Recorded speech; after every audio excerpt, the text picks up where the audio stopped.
Para ampliar a discussão sobre o fato de que nós estamos perdidos e cansados, eu quero trazer alguma coisa que é pessimista, mas ao mesmo tempo otimista, né? Hoje eu quero falar sobre um outro motivo de estarmos sempre cansados, de estarmos perdidos. Esse motivo é a oferta infinita. Hoje, com a fragmentação dos discursos, com a fragmentação dos valores, com esse deslizamento de terra dos sentidos, né? Nós nos vemos diante de um monte de fragmentos de verdade. É por isso que ficou cada vez mais difícil criar uma narrativa, construir uma narrativa. Aliás, essa própria palavra narrativa está sendo muito mal utilizada ultimamente.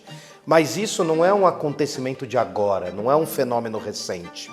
Se a gente começa a estudar um pouquinho de filosofia, a gente percebe que tem uma tradição filosófica, que é a tradição dos filósofos que vão criar sistemas de entendimento. O primeiro grande filósofo sistemático, por assim dizer, é o nosso querido Platão. Platão ele cria um sistema filosófico em que sentido? Quando nós olhamos para as obras, para os diálogos do Platão, nós olhamos para diálogos que falam sobre o amor, sobre a justiça, sobre a política, sobre a coragem. São grandes temas que pela voz do Sócrates, né?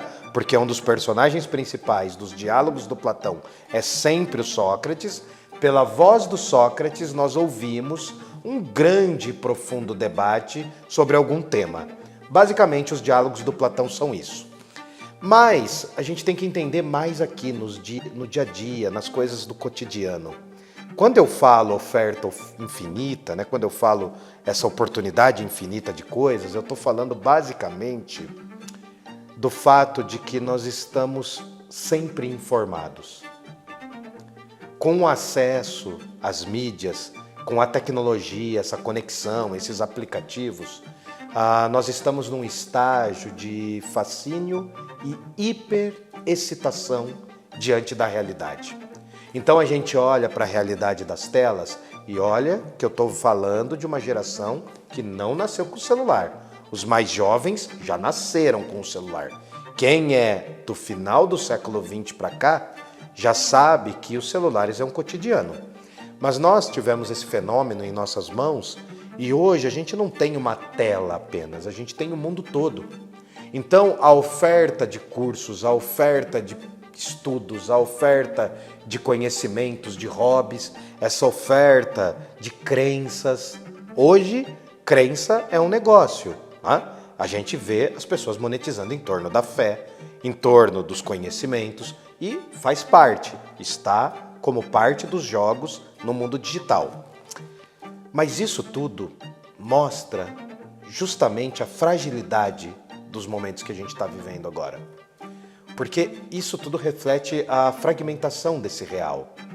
Se a gente pega e volta um pouquinho ali nos meados de 1960, 70, a gente tem um grupo de filósofos que podem ser chamados de filósofos pós-modernos.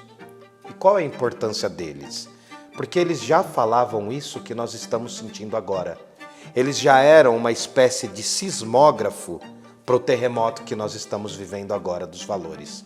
Então se você pega, por exemplo, Michel Foucault, o Gilles Deleuze, o Lyotard, o Derrida, esses pensadores, eles são considerados pós-modernos porque eles estão vendo que o projeto que nasce lá no século XVIII com o iluminismo, o projeto da razão, o projeto do conhecimento, isso tem várias falhas, isso tem várias fragmentações.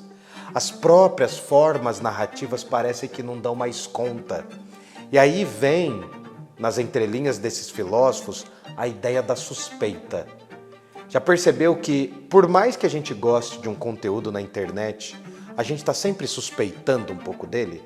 Por mais que ele aparente falar a verdade, ou por mais que ele crie uma roupa de verdade, parece que as coisas são muito diluídas. Elas não são verdades para valer. Tem um outro filósofo, que muita gente inclusive não considera como filósofo, que é um tal de Zygmunt Bauman, que ele fala sobre a modernidade líquida. Tem um outro pensador, Byung-Chul Han, que ele fala sobre a nossa sociedade do cansaço. Essa exaustão é porque agora nós performamos, nós criamos performance da nossa própria vida. As redes sociais têm um papel determinante nisso, porque elas fazem com que nós criemos cada vez mais a necessidade da performance. Estar sempre online agora é o grande dilema do momento, porque antes, até o comecinho ali da internet se propagar, a gente tinha momentos que estávamos online, né? Havia momentos em que nós ficávamos online. Agora não, nós estamos sempre online. Difíceis são os momentos em que a gente não está online. E isso tudo gera uma sensação de desorientação. A gente se sente jogado no mundo. A gente se sente aí, jogado, como se fosse um ioiô, né? Girando, girando, mas sem ter um foco específico. Essa questão da oferta infinita faz com que nós nos sintamos não só ansiosos, mas, acima de tudo, impotentes. Impotentes para começar. O grande problema é justamente esse. Com tanta oferta, com tantas possibilidades, a gente não sabe mais escolher. Né? Isso é um tema que está lá atrás também na filosofia. Desde os existencialistas lá, o Jean-Paul Sartre e Companhia Ilimitada, já havia uma discussão profunda sobre o fato de existirmos. Estamos jogados aqui na existência. E esse estar jogado na existência faz com que, às vezes, nós não possamos ou não sejamos capazes de perceber que a realidade se fragmentou. É uma sensação muito louca essa de que o seu vizinho pode consumir mídias e conteúdos extremamente diferentes do seu. E tá tudo bem, mas não tá tudo bem.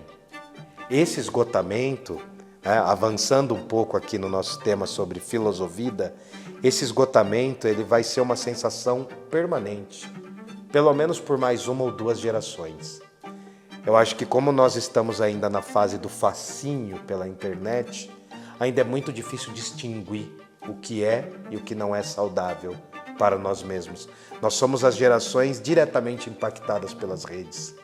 E lidar com isso me faz lembrar a filosofia do Nietzsche.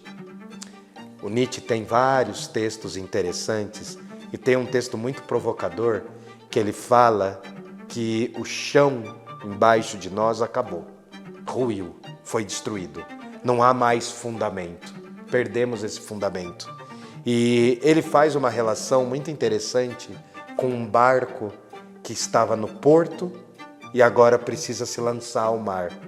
O mar agora parece muito maior, porque parece que o chão do próprio porto ruiu. Sendo assim, o mar ainda maior, ele faz com que a gente tenha que navegar muito mais.